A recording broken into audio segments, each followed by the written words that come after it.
የኢትዮጵያ ሕዝባዊ አብዮታዊ ፓርቲ ኢህአፓ እየተዘጋጀ የሚቀርብ ፍኖተ ዲሞክራሲ የኢትዮጵያ አንድነት ድምፅ ነው።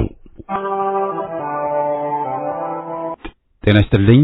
እንደምን አመሻችሁ አድማጮቻችን። ዛሬ ረቡዕ መጋቢት 9 ቀን 2018 ዓመተ ምህረት ነው። የደምቢ ዶሎ ዩኒቨርሲቲ ተማሪዎች የነበሩትና በአክራሪ የኦሮሞ አሸባሪዎች የታገቱት ተማሪዎች ጉዳይ እስካሁን እልባትን አላገኘም። ብዙዎቹ ልጃገረዶች የሆኑት እነዚህ የአማራ ወጣቶች ከታገቱ ረቡዕ መጋቢት 9 ቀን 2269 ቀናት አለፋቸው። የወጣቶቹ ሰቆቃ ያብቃ እንበል። እስከ መቼ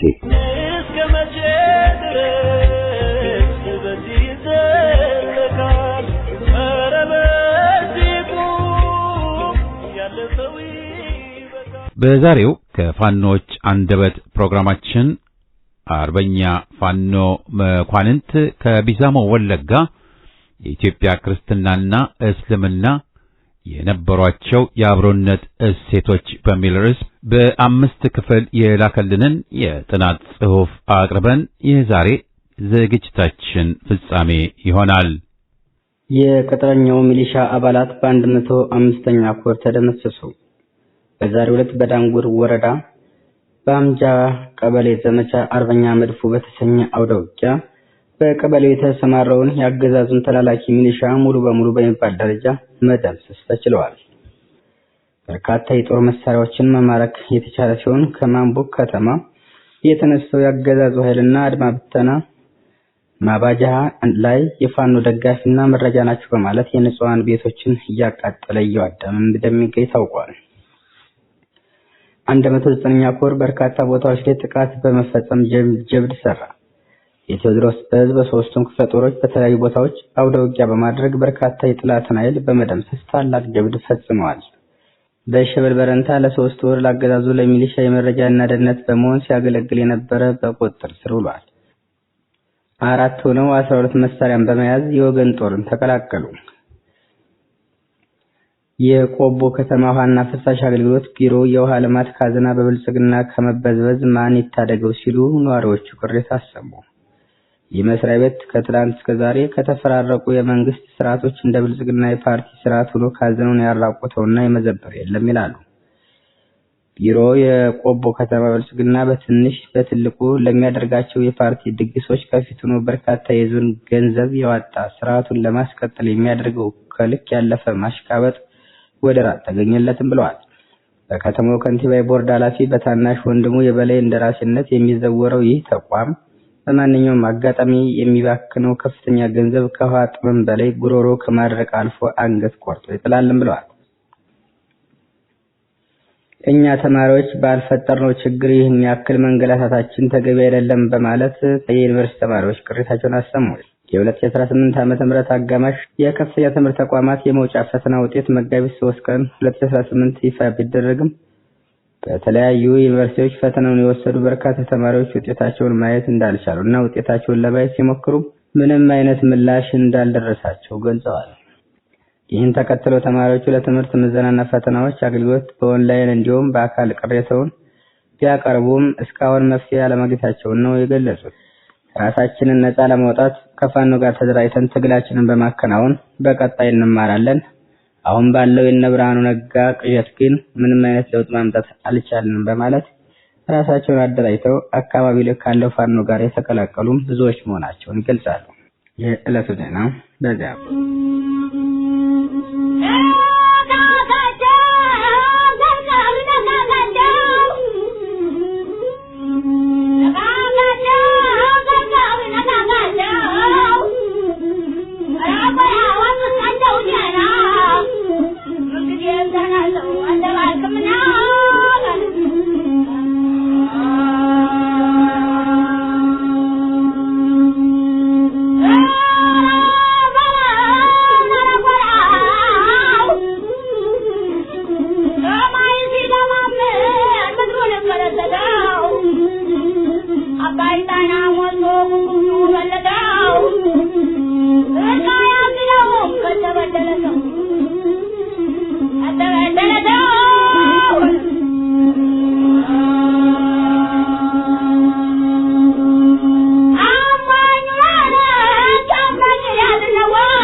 ከፋኖች አንደበት ዘወትር ረቡዕ ከፋኖች የሚደርሱንን መልእክቶች፣ ታሪኮች፣ ገጠመኞች፣ ቅስቀሳዎችና ቃለ ምልልሶች የምናቀርብበት ፕሮግራም ነው።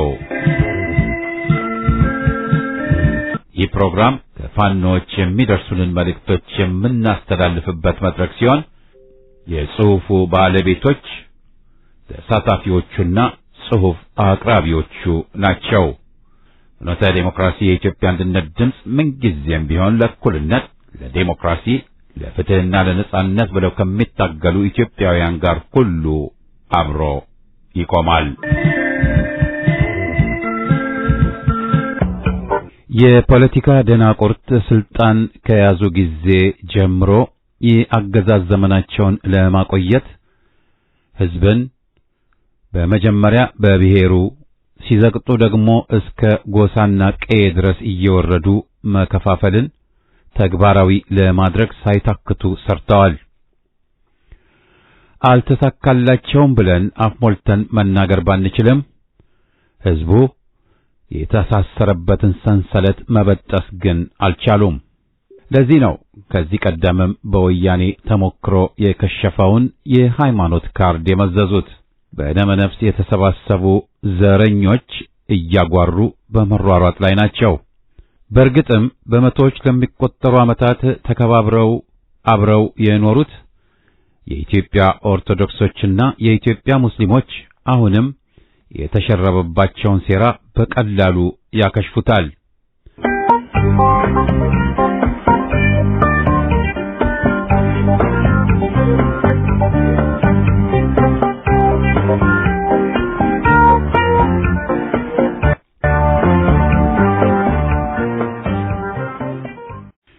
የኢትዮጵያ ክርስትናና እስልምና የነበሯቸው የአብሮነት እሴቶች ከፋኖ አርበኛ መኳንንት ከቢዛሞ ወለጋ።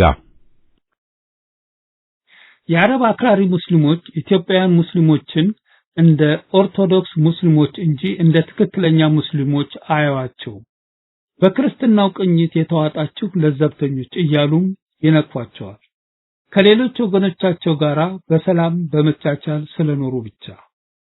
ሀበሻን አትንኩ የሚለው የነብዩ መሐመድ ትዕዛዝ የንጉስ አርማህ የደግነት አቀባበልና መስተንግዶ በመሐመድ ጭምር የእናቴ ምትክ የተባለችው ኢትዮጵያዊቷ ባርካ በቁርአን ውስጥ ያሉት ከ30 በላይ ኢትዮጵያዊ ቃላቶች ቁርአኑ ክርስቲያኖችን የመጽሐፉ ባላባቶች እያለ ማወደሱ ኢትዮጵያውያኑ መስጊድና ቤተክርስቲያን በጋራ መስራታቸው በሃይማኖት ልዩነት ያልተቋጠረው ኢትዮጵያውያን ማህበራዊ መስተጋብር በወቅታዊ የአክራሪ ሙስሊሞች ጥቃት ያልተፈተነ የአብሮነት የወዳጅነት ሁሉ የኢትዮጵያ ክርስትናና እስልምና የነበራቸውን ልናስቀጥላቸው የሚገቡ አብሮነት እሴቶች ናቸው። በእኛ በሀበሾች ሲሆን እስልምናና ክርስትና ልዩ ትርጉም አለው። የአንድ ማሳ እህል የሰራን፣ የአንድ ቀልቀሎ እህል ወዝ የተጋራን፣ የኢትዮጵያ አፈር የሰራን፣ የኢትዮጵያ ጀንበርን ሙቀን በጨረቃዋ ቦርቀን የኖርን፣ የኢትዮጵያን ሰማይ ተጠልለን ከሰማየ ሰማያት ጅማሮውን ባደረገ ሰማያዊነት ተጋምደን ጥምረቶች ነን። ከመስጋታችንም ይልቅ አብሮነታችን እንደ ሙሴ በትር ሆኖ ዘመን አመጣይ ሴራን ያሻግረናል። መቻቻል የሃይማኖት መቻቻል የሚለው አገላለጽ ቋቅ እስኪልን ድረስ ተደጋግሞ የተነገረ ጉዳይ ነው። ከቃሉ መሰልቸት በስተቀር እስካሁን ግን ሊዋሃደን አልቻለም። ለዚህ ሁለት መሰረታዊ ምክንያቶች ሊጠቀሱ ይችላሉ። አንደኛው ቤተ እምነቶች ባለፉት የሀገሪቱ ታሪክ ውስጥ የነበራቸውን ትክክለኛ አብሮነት የሚገልጽ ቃልና ጽንሰ ሐሳብ አለመጠቀማችን ይሆናል። መቻቻል ሲባል እየተደቋቆሱ እያሉ ታግሶና ችሎ መኖር የሚገልጽ ነው። ይህ ማለት ታዲያ በመቻቻል ትተነው ነው እንጂ መናቆርና መራኮቱ ግን የነበረ ይቀጥልም የሚል አንደምታ ስላለው ስለዚህ ከዚህ በፊት ቤተ እምነቶች ልዩነታቸውን ቸል ብለው አንድነታቸውን የሚያጎሉ ነገሮች ላይ ሲተባበሩ የነበሩትን ታሪካቸውን እንደዘነጉት ያደረገ ይመስላል። ሁለተኛው ምክንያት ደግሞ የዛሬን ክስተት በትክክል የሚገልጽ አለመሆኑ ነው። ለስሙ መቻቻል ይባል እንጂ አንደኛው ሌላኛውን የበለጠ እያጠቃው፣ አንዱ አጥቂ ሌላው ተጠቂ፣ አንዱ ብቻ ቻይ የመሆን አዝማሚያዎች እየተበራከቱ መምጣታቸው ነው። ቀድሞ ነገር መቻቻል የሚለው ጽንሰ ሐሳብ የሁሉም አካላት ስለሌለው ሲሉ የራሳቸውን ፍላጎት አብቀው የሌላውን ጥቅም እንዳይጎዱ ተጠንቅቀው በአዎንታዊነት የሚጓዙ እንጂ አንዱ ወገን ብቻ የሚሸከመው ዕዳ አልነበረም፣ መሆንም የለበትም። እናም ከነዚህ ሁለት መነሻ ምክንያቶች የተነሳ አሁን በሀገራችን እየተስተዋለ ባለው ተጨባጭ ሁኔታ እስልምናና ክርስትና መቻቻል የሚል ቃል ሊነገርላቸው በሚችልበት ምዕራፍ ላይ አይደለም። ለዚህ ሁሉ ነባራዊ ኪሳራችን መሰረታዊ መነሻ ደግሞ ቤተ እምነቶች ተከታዮቻቸው ታሪካዊ መስተጋብርን መርሳት ከመቻቻል በላይ በነበረው አብሮነት እሴቶቻቸው መሰረት ላይ እውነታዊ ነገሮችን ገንብተው አለመጓዝ ነው። ይህ ደግሞ በተራው ይልቁንም ኢትዮጵያን እስልምናን ወዳልተፈለገ ጽፍ እየወሰደው ጥንታዊው ገጽታውን እያስረሳው ያለ አስመስሎታል።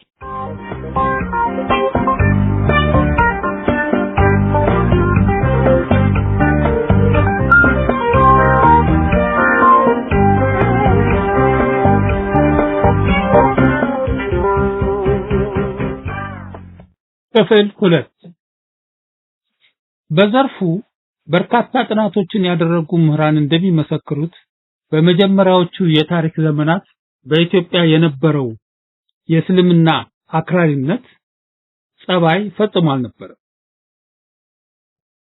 ትሪሚንግሃም ጄ ስፔንሰር ኢስላም ኢን ኢትዮጵያ ኦክስፎርድ ዩኒቨርሲቲ ፕሬስ 1952 ገጽ 46 ሌላው ቀርቶ በአጼ ንብለ ድንግል ዘመነ መንግስት በግራኝ አህመድ አማካይነት የደረሰው አስከፊ የጭቃኔ ጥቃት ራሱ በኢትዮጵያን ሙስሊሞች የተመራ ሳይሆን ቱርክና ሌሎች የአረብ ሀገራት ተራሳቸው ዓላማ በሰጡት አመራርና ባስታጠቁት የጦር መሳሪያ ምክንያት እንደነበር ማስታወሱ በቂ ምስክር ነው።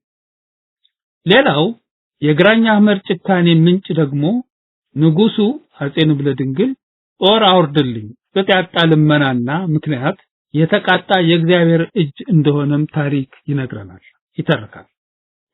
መጋቢት አንድ ቀን የሚነበበው ድርሳነ ራጉኤልም 1982 ገጽ 108 የግራኝ አህመድ መነሳትና በእርሱ አማካይነት የተከሰተው የጭካኔ ስራ የእግዚአብሔር ትእዛዝ ይለዋል። ነገር ግን ይህ ሁኔታ በሂደት እየተቀየረ የመጣ ቢመስል የነበሩን አዎንታዊ ገጽታዎች ወደ ኋላ ተመልሰን ልንቃኛቸው፣ በቅን ልቦና ልናጤናቸው፣ ለዛሬው አኗኗራችን እንደ መርህ ልንጠቀምባቸው ግድ ይለናል። እነዚህ ሁኔታዎች በእስልምና ድርሰትም ላይ ጭምር ተመዝግበው የምናገኛቸው ምናልባትም በሁለቱም ቤተ እምነቶች ዘንድ ተቀባይነት የሚኖራቸው ነገር ግን ለአዎንታዊ መስተጋብራቸው ግብአት የሚሆን መልኩ የምንጠቀምባቸው እሴቶች ናቸው። ጥቂቶቹን እንጥቀስ። ኦርቶዶክስ እስላም። ይህ እስልምና በኢትዮጵያ በሚል ሰፊ ጥናት አካሂዶ በርካታ ጥናታዊ ጽሑፎችን መጽሐፍም ለማሳተም የሚታወቀው ትሪሚንግሃም አገላለጽ ነው። ትሪሚንግሃም 1952-225 ሌሎች ምሁራንም ተመሳሳይ አገላለጾችን ተጠቅመዋል። ይህንን ያስባላቸው ዋናው ምክንያት ደግሞ እስልምና ወደ ኢትዮጵያ ምድር ከገባበት ቅጽበት ጀምሮ ዋናውን የጭካኔ አስተምሮና አረባዊ ባህሉን ትቶ ኢትዮጵያዊ ባህልን ወርሶ ክርስትናውን የጨዋነት ደንብ ተላብሶ የሚኖር ስለሆነ ነው። በተመሳሳይ መልኩ አማኞቹ ኦርቶዶክስ ሙስሊሞች ይሏቸዋል። ምክንያቱም ኢትዮጵያውያን ሙስሊሞችም እስልምና ሰላም ነው የሚለውን ንግግር በተግባር እያስመሰከሩ ከክርስቲያን ወንድሞቻቸውና እህቶቻቸው ጋር በሰላምና በፍቅር የሚኖሩ በሀገራቸው ህልውና ላይ የጠላት አደጋ ሲጋረጥም የሃይማኖታቸውን ልዩነት ሳያጓድሉ ለአንድነቷና ለነጻነቷ በጋራ የሚፋለሙ ስለሆኑ ነው። እነዚህ ሁሉ ሂደቶችና እሴቶች ተዳምረው አክራሪ እስልምና ያሰበውን ያህል የክፋት እርምጃ በኢትዮጵያ ለማሳካት እንቅፋት እንደሆኑበት ለመገመት አያዳግትም። እናም የአረብ አክራሪ ሙስሊሞች ኢትዮጵያውያን ሙስሊሞችን እንደ ትክክለኛ ሙስሊሞች አያዋቸው፣ በክርስትናው ቅኝት የተዋጣችሁ ለዘብተኞች እያሉ ይነቅፏቸዋል።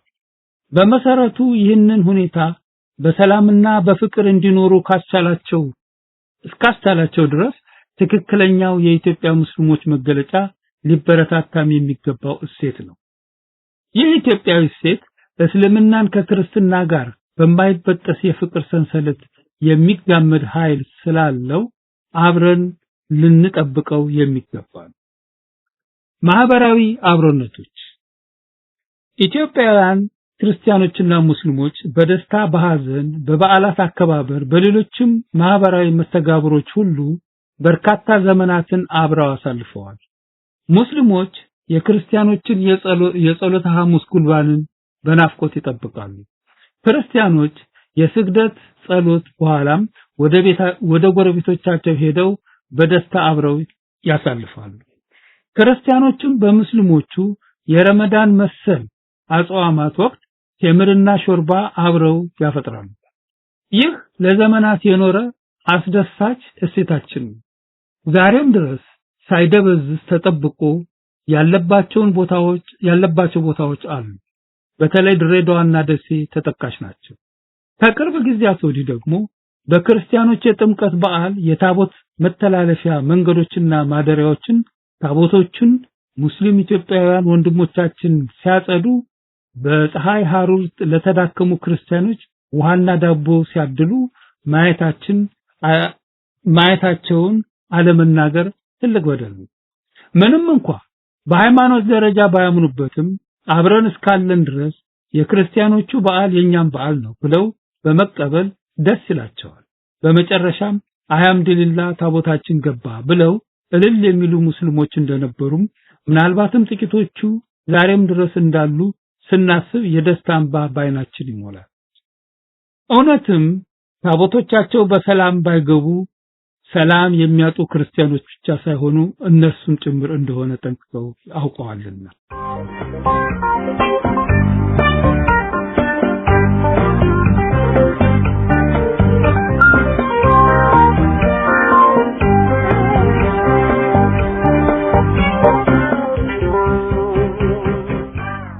ክፍል 3 በኢትዮጵያ ያልነበሩ የአክራሪ እስልምና ጠባያት አዳዲስ ጥያቄዎች። አክራሪዎች እስልምናና ክርስትና በኢትዮጵያ ውስጥ የነበራቸውን አብሮነት ሴቶች የመዳድ ያልነበሩ የአክራሪነት ጠባያትን ማሳየት አዲስ ጽንፈኛ ጥያቄዎችን መሰንዘር ጀምረዋል። ክርስቲያኖች ቀናካሉ አንገታቸውን በቤጫ ነው የምንላቸው እያሉ የዛቱም በመካ መዲና ሳይሆን እስልምናን አክብራ በእንግድነት በተቀበለችው በነብያችንም አንደበት አትንኳት በተባለችው በዚህች ሀገር ውስጥ ነው። እንደተናገሩትም ደግሞ ይህንኑ አድርገዋል።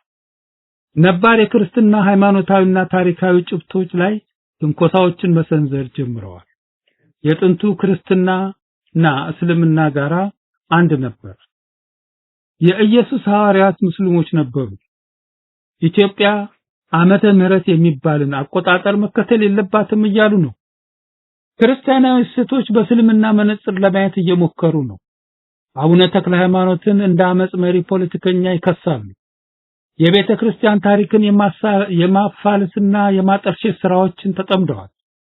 አንዱ በጋሻ ሌላው በትከሻ የሚል አዲስ የይዞታ ጥያቄና ክስም እያስተጋቡ ነው።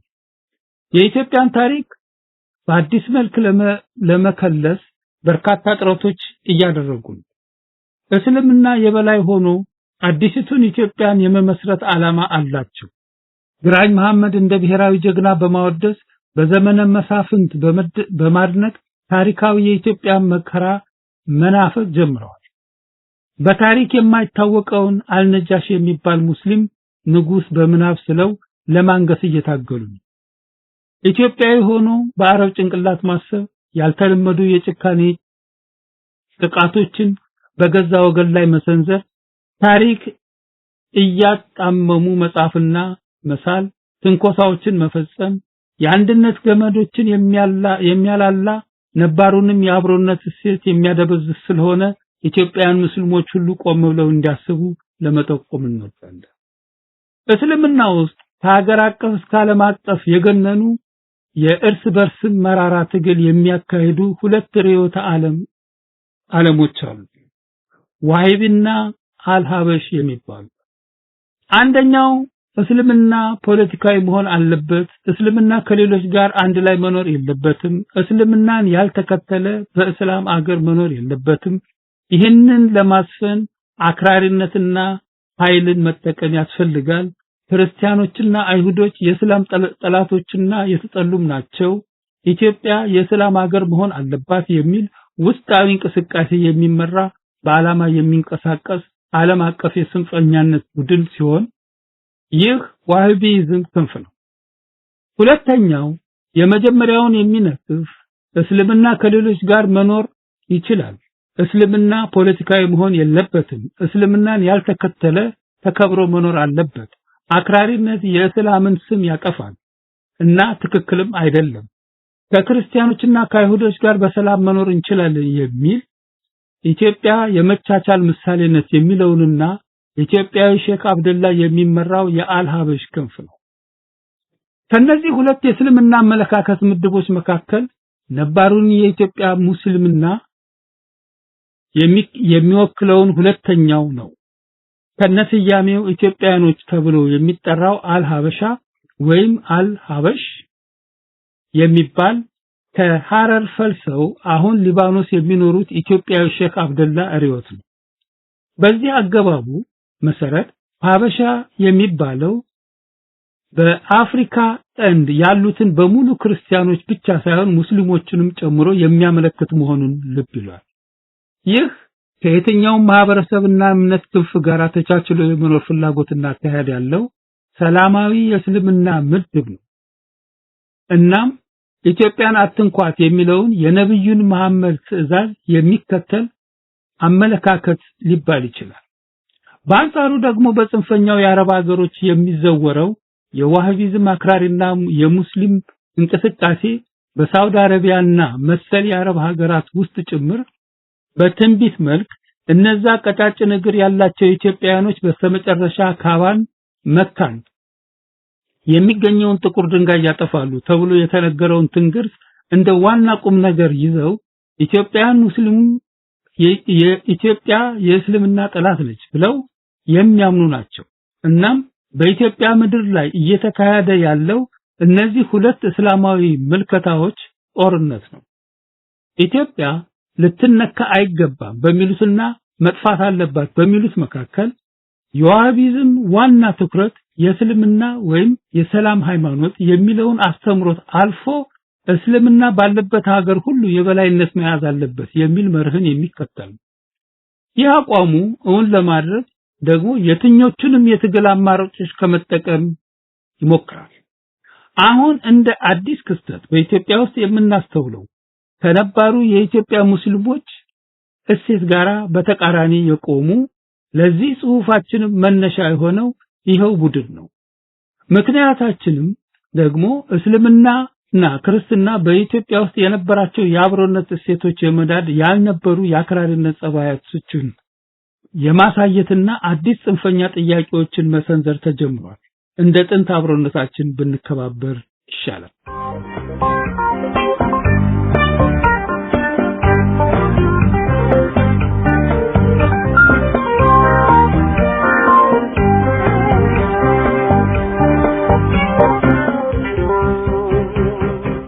ክፍል 4 አክራሪ እስልምና በኢትዮጵያ ውስጥ ብቅ እያለ ነው ከምንልባቸው ማሳያዎች መካከል ዋናዎቹ 1 አረባዊ ጠባያት ጭካኔ የተሞላባቸው ጥቃቶች።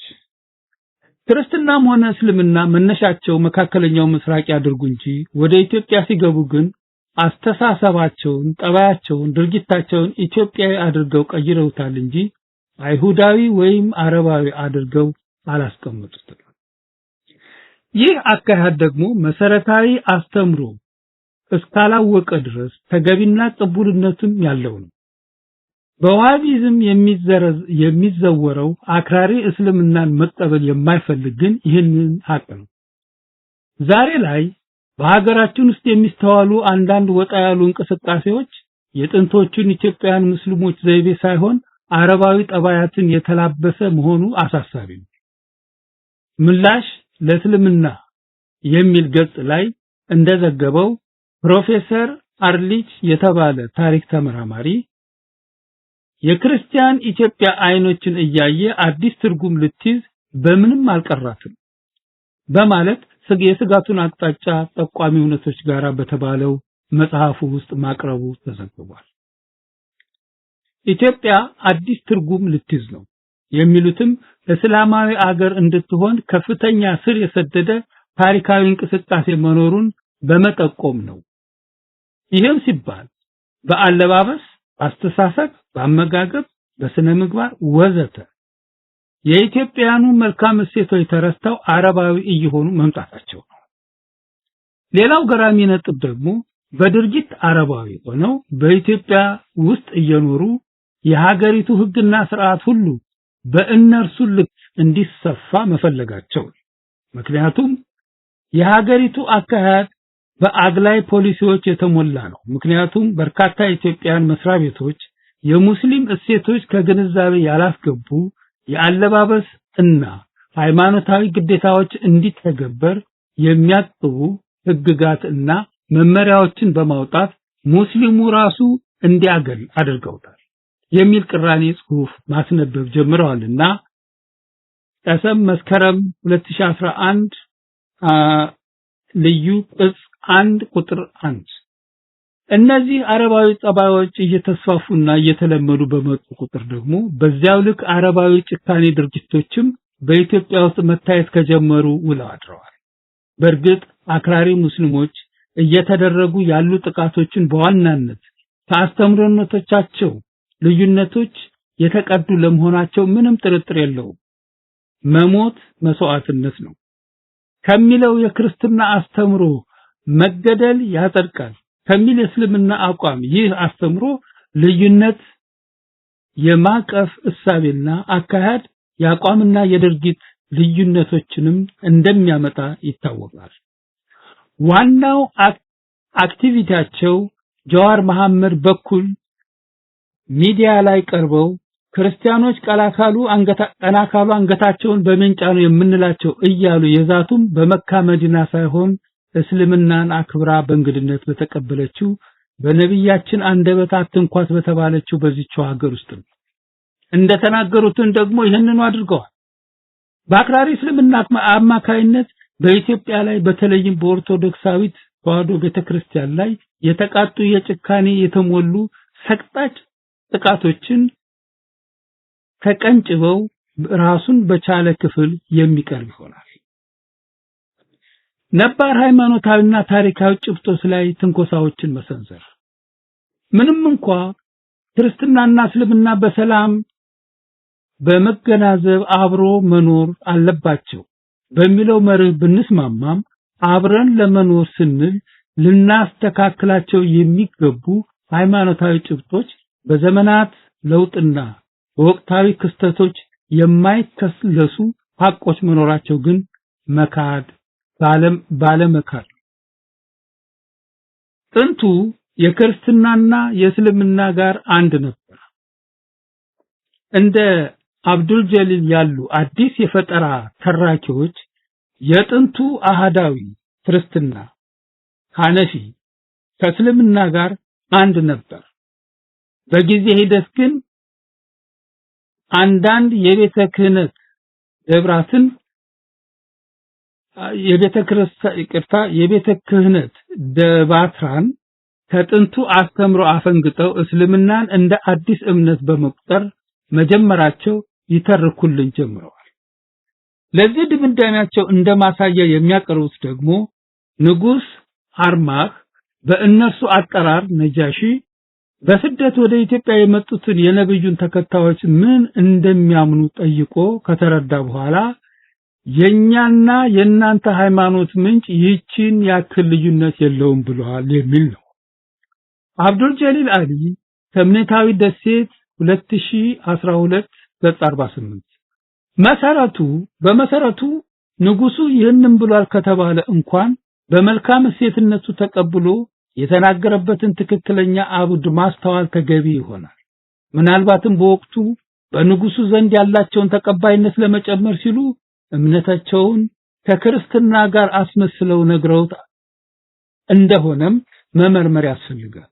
ደግሞ የዛሬዎቹ ሙስሊሞች እንደሚናገሩት ትርጓሜው ሌላ ቢሆንም በአንድ አምላክ እናምናለን፣ ጣዖት አምልኮን እንቃወማለን ብለውት ከሆነ አምላክ የተባለው አላህ እንደ እግዚአብሔር ተቀብሎ ጣዖት አምላክን መቃወማቸውንም አይቶ አንድ አይነት እምነት አለን ቢል እንኳ ያኔ ዛሬም ላይ ስህተት ጎልቶ አይታይም። ችግሩ እስልምና በትክክል እነርሱ እንደገለጹት ነው ወይ? አላህና እግዚአብሔር አንድ ናቸው ወይ? የሚሉት መሰረታዊ ጥያቄዎች ሲነሱ ጸሐፊው በአመክንዮ መፈራረስ ይጀምራል። ለማንኛውም ይህንን መሰል አዲስ ታሪክ ለመጻፍ እየሞከሩ ያሉት የእስልምና ተቀባይነት ከፍ ለማድረግ ነው። እስልምናና ይሁዲነትን፣ ክርስትናን ወደ አብርሃማዊ አሃዳዊ እምነት ለመመለስ በተሐድሶ የመጣ ሃይማኖት ነው የሚለው አገላለጻቸው ይህንኑ የሚያመለክት ነው። አብዱል ጀሊል በ2012 ከ36 እስከ 37 የኢየሱስ ሐዋርያት ሙስሊሞች ነበሩ። ከላይ ከተነሳው ስሁት አመለካከታቸው ተነስተው እንዲያውም የናግራን ደቡብ የመንን ክርስቲያኖች ከነብዩ መሐመድ የእስልምና ህዳሴ በፊት የነበሩ አሃዳውያን ክርስቲያኖች ሐነፊዎች ወይም ቀዳማት ሙስሊሞች ነበሩ ማለትም ጀምረዋል። አብዱል ጀሊል 2012 በ35 እናም ሙስሊም የሚለው ቃል ነብዩ መሐመድ ተከታዮችን የሚያመለክት አይደለም ቃሉ ከነብዩም በፊት የነበረና ሲልም ይገለጻል።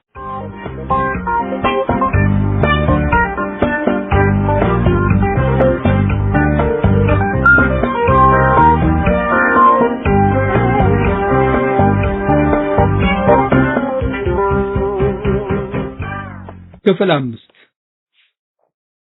የቁርአንን ቃል ጠቅሱ እምነታቸው እስልምና ነበር እነርሱም ሙስሊሞች ነበሩ የሚላቸው ኖህ፣ አብርሃም፣ እስማኤል፣ ያዕቆብ፣ ሙሴ፣ ዮሴፍ፣ የኢየሱስ ሐዋርያት፣ አልቁርአን 3:52 ሰለሞንና ንግስት ሳባ ወዘተ ነው። እንደውም በአጼ ካሌብ ዘመነ መንግስት የነበረው ክርስትና አላህ ሙስሊሞች መሆናቸውን የመሰከረላቸው አሃዳዊን ናቸው። ንጉሱም ከአክሱም ደቡብ የመን ናግራ ድረስ ዘልቆ ጥብቅና የቆመላቸው ለነዚህ ነው እንጂ አሁን በኢትዮጵያ ክርስትና ተብሎ ለሚታወቀው ተከታዮች አይደለም እስከማለት ደርሰዋል። አብዱል ጀሊል 2012 40 ላይ ይህንን ከመስኩ የፈጠራ ድርሰቶችና ትንኮሳዎች ትርክቶች በላይ የአክራሪ እስልምና ጥቃት ከየት ይምጣ? በአንድ በኩል ክርስቲያኖች ለብቻ ለይቶ የመጽሐፉ ባለቤቶች የሚል ቁርአናቸው በአንጻሩ ደግሞ ጥንት ሙስሊሞች ነበሩ ብሎ አዲስ ተረት መፍጠር ለምን እንዳስፈለጋቸው እነርሱ ራሳቸው ያውቁታል። ዓመተ ምህረት መባልስ የለበትም? አብዱል ጀሊል አሊ ከእምነታዊ ደሴት በሚለው የጽህፈት ድርሰት ገና ከመጽሐፉ ዋና ገጽ ላይ ጀምሮ ዓመተ ምህረት ላለ ማለት ዓመተ ኢትዮጵያ ይለዋል። በሌሎች የመጽሐፉ ውስጠኛ ገጾች ውስጥ ዓመተ ኢትዮጵያ፣ ዓመተ ልደት እያለ ይዘልቃል። የክርስቶስን መወለድ ብንቀበል እንኳ በእርሱ አማካይነት ዓለም ምህረት ማግኘትን ግን አንመሰክርም የሚል አገላለጽ። በመሰረቱ አብዛኛው የዓለማችን ሀገራት ዓመተ ምህረት የሚለውን የሚጠቀሙት የዘመናቱን ቀመር ለመለየት ብቻ አብዛኛው ሰው ስለተስማማበት እንጂ የግድ በአገላለጽ ስላላመኑበት አልነበረም። ቀደምት ኢትዮጵያውያን ሙስሊሞቹም ይህንኑ ተገንዝበው በዚህ አግባብ ሲጠቀሙ ኖረዋል። በክርስቶስ አዳኝነት አምነናል ግን አላሉ። ይህንን የቀመር ዘይቤ ከመከተላቸው የእስልምና እምነታቸውን እንዲጠራጠሩም ሆነ እንዲቀይሩ አላስገድዳቸውም። ኢትዮጵያዊ ስለሆኑ ብቻ ግን ሀገሪቱ በምትቆጥርበት አቆጣጠር ዘዴ ሲጠቀሙ ሃይማኖትን ከአረባውያኑ ጋር እንደሚጋሩት ሁሉ ባህልንና ቀመርን አዝማናትን ደግሞ ከኢትዮጵያኑ ጋር ተጋርተው በሰላም ሲኖሩ ነበር። እናም መስከረም ቀንን የጋራ ዘመን መለወጫቸው አድርገው ሲያከብሩ ታኅሳስ 29 ቀንን ኢየሱስ ክርስቶስን ልደት ምክንያት አድርገው ከክርስቲያኖች ወገኖቻቸው ጋር ማዕድ ሲቆርሱ ጥር 11 ቀን ወደ አደባባይ ወጥተው ታቦታት ሲሸኙ የኖሩ ናቸው ኢትዮጵያ ሙስሊሞች። አሁን ላይ ደርሶ ግን ዓመተ ምህረት ብለህ እንዳትጽፍ እንዳታነብም ተገዝተሃል የሚሉ አክራሪ ብቅ ብለዋል። ነገሩ ቀላል ቢመስል እያደር ግን ወደ ሌላ አቅጣጫ ሊያመራ እንደሚችል ማጤን ተገቢ ነው። ምንም ቢሆን በኢትዮጵያ ምድር ላይ እስከኖርን ድረስ እንደ ኢትዮጵያ አስቦና በሕገ መንግስቷም ተገዝቶ ይኖር ዘንድ ግድ ይለዋልና። ሁለተኛ ክርስቲያናዊ እምነቶችን በእስልምና መነጽር ለማየት መሞከር። ዛሬ በአክራሪ ሙስሊሞች ዘንድ የእስራኤል አምላክ የሚለው መጽሐፍ ቅዱሳዊ ቃልን ለኢትዮጵያ ክርስቲያን መስማት ሌላ ትርጉም እየተሰጠው ነው። ለምሳሌ ዶክተር ሀብተ ማርያም አሰፋ የኢትዮጵያ ባህሎችና ጥያቄዎች 1986 ገጽ 155 እንደ ምንጭ በመጠቀም ክርስቲያኖች የእስራኤል አምላክ የሚለውን ቃል የሚጠቀሙት ራሳቸውን ከኢትዮጵያዊነት ለማሸሽ ራሳቸውንም ከእስራኤላውያን ጋር ለማስተሳሰር የሚደረግ ሩጫ ነው በማለት ለመናገር ጀምረዋል። ምንም እንኳን የቃሉ ምንጭ መጽሐፍ ቅዱስ ቢሆንና ሃይማኖታዊ እንድምታ ቢኖረውም እነርሱ ግን ትክክለኛውን ትርጉም ከባለቤቶቹ ጠይቀው ከመረዳት ይልቅ ከዘመናዊ ፖለቲካቸው ጋር ማላተሙን እንዳማራጭ ወስደውታል። እናም በዚህ የክርስቲያኖቹ የእስራኤል አምላክ ንግግርና ጸሎት መነሻነት ከ1270 እስከ 1966 ዓመተ ምህረት በኢትዮጵያ ውስጥ የነበረው ሁኔታ ትክክለኛ የክርስትና አካሄድ ወደ ሰለሞናዊነት ኢትዮጵያ የተቀየረበት ነው በሚል ይከሷት ይዘዋል። አብዱል ጀሊል 2012/72 ላይ በዚህ ድርጊታቸው የአክሱማውያን የዛጉዌ ጊዜያትን አክስማ ወደ ሸዋ ንግስና እንደቀናች በመናገር ዳርዳር የሚሉት ዛሬ ላይ የአማራ ሃይማኖት ለሚሉት ሐሜታቸውን መንገድ ለመጥረግ ይመስላል። የአክራሪ እስልምናው መነጽር በበጎ ቅላጼ ካልተመለከታቸው ነገሮች ውስጥ ሌላኛው አርብ ይሸበራል ኢየሩሳሌም የሚለው ዘለሰኛ ነው። ኦርቶዶክስ ቤተክርስቲያን በዚህ መዝሙሯ መላው ዓለምን በአፍሪካ ምድር አቀናይታ የመስቀል ጦርነትን ለመምራት ያላት ምኞት ነው ሲል ይከሳል።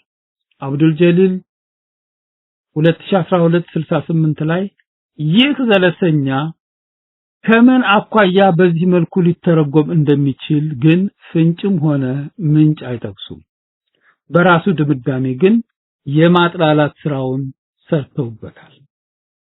በቅዱስ መጽሐፋችን ላይ የተጻፈው የእስልምናና ሙስሊሞቹ በምድረ ገጽ ላይ ከመከሳታቸው በርካታ ሺህ ዘመናት በፊትም የታመነባቸውን የክርስትና ጽንሰ ሐሳቦችንም በራሳቸው ጭንቅላት ልክ አጥብበው ለመገመት ለመሞገት ይገዳቸዋል።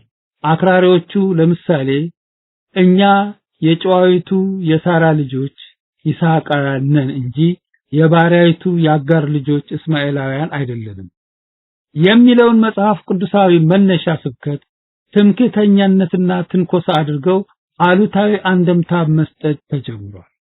አብዱል ጀሊል 2012/67 እስማኤላውያን የሚለውን ቃልም ሆነ ትርጉም ከአክራሪ ሙስሊሞች ጋር ለመኖር ስንል ከቅዱሳን መጽሐፍት ላይ ልንፍቅ አንችልም።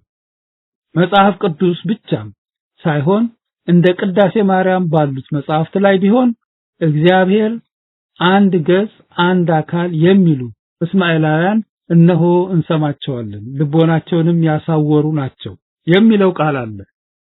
የዚህ አውዳዊ ፍቺ በክርስትና እምነት የሚያምኑ የእግዚአብሔርን አንድነት እንጂ ሶስትነት የማይቀበሉትን ሁሉ የሚያጠቃልል ነው። ይህ ከሆነ ደግሞ ሙስሊሞችን ብቻም ሳይሆን ይህንን አስተምሮ የማይቀበሉ ሌሎች ቤተ እምነቶችን ጭምር ነውና ሙስሊሞችን ለመተናኮል የተነገረ አስመስሎ ማቅረብ ትርፉ ድካም ብቻ ነው። አክራሪዎቹ በእስልምና መነጽር መቃኘት የጀመሩት አረማዊ የሚል ቃል ያለባቸው ማንኛውንም የቤተ ክርስቲያን መጽሐፍት ጭምር ነው። ቃሉን እስላም ከሚለው ጋራ በአቻነት ተርጉሞ ስለተቀበሉ ጽንሰ ሐሳቡ ግን አምኖ ያልተጠመቀውን ሁሉ እንጂ የተወሰኑ የእምነት ቡድኖችን ብቻ የሚመለከት አይደለም። እነርሱ በተደጋጋሚ የሚጠቅሱትና እስላም የሚለው በግዕዝ የተጻፈበት ራእየ ማርያም ደግሞ እነርሱ እንደሚሉት ቤተ ክህነት ያሳተመችው አብዱል ጀሊል 2012/76 ሳይሆን ያለ ቤተ ክርስቲያኒቱ ዕውቅና በግለሰቦች ተነሳሽነት የተጻፈ መሆኑን መታወቅ አለበት። ለዚህ ማረጋገጫው ደግሞ 1960 ዓመተ ምህረት ታትሟል የተባለው መጽሐፍ ዛሬ ቤተ ክህነቲቱ ውስጥ ካለመኖሩ በላይ የአማርኛው ትርጉም ምንጭ በሆነው የግዕዝ ጽሑፍ እንዲህ የሚል ጽርፈታዊ አገላለጽ አለመኖሩ አስፈላጊ ከሆነ ይህንን የሐሰት ክርስትና የቤተ ክርስቲያኑ ትክክለኛ ምላሽ የተመለከተ መጽሐፍ ወደፊት ለብቻው ለማስነበብ እንሞክራለን።